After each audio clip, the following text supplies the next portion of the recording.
Hello मुलांनो, तर रिझनिंगचं workbook तुमच्याकडे आहे. तर जर रिझनिंगचं वर्कबुक असेल तर त्यातला डायरेक्शनचा टॉपिक काढा आणि 30 नंबरचा प्रश्न बघा. किती सोप्या पद्धतीने जायचं आपल्याला. काय म्हणतोय प्रश्न? एक माणूस 15 किलोमीटर दक्षिणेकडे चालला. लगेच विचार करत बसायचं नाही, 15 किलोमीटर त्याला दक्षिणेकडे चालवायचं. नंतर उजवीकडे वळाला. उजवीकडे वळाला म्हणजे खाली जाताना उजवी बाजू ही असते आणि 13 किलोमीटर चालला. 13 किलोमीटर चालला. परत तो डावीकडे वळाला. आता इकडे जाताना डावी बाजू ही असते आणि 25 किलोमीटर चालला. 25 किलोमीटर चालला. आता तो प्रारंभ स्थळाच्या कुठल्या दिशेला आहे? प्रारंभीचं स्थळ कुठलं? हे. आणि आता तो कुठं आहे? इथं आहे. मग ही दिशा कुठली असते? जर आपण असं काढायचं बघितलं तर हे बघा, हे असतं आग्नेय, हे असतं नैऋत्य, हे वायव्य आणि ही ईशान्य.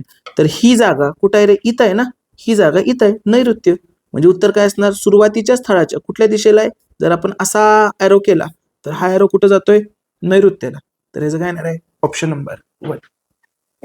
दिशांचे प्रश्न कधीच ओरली ते प्लस मायनसच्या मेथडने करायला जाऊ नका. पेपरमध्ये ते सुचत नाही. डायग्राम काढणे इज द बेस्ट मेथड. आणि अशाच सगळ्या प्रश्नांचा समावेश आपल्या वर्कबुकमध्ये आहे. याची एकदा प्रॅक्टिस करा, तुमचा स्कोअर डेफिनेटली वाढेल याच्यावर प्रॅक्टिस केल्याने. का? प्रश्न वर आहे, खाली उत्तर आहे, रप रप रप आयोगासारखा फील येणार तुम्हाला आणि तुमचं प्रॅक्टिस चांगलं होणार. ठीक आहे. तर तुम्हाला स्कोअर वाढवायचा असेल तर हे वर्कबुक घ्या. All the best. Thank you so much.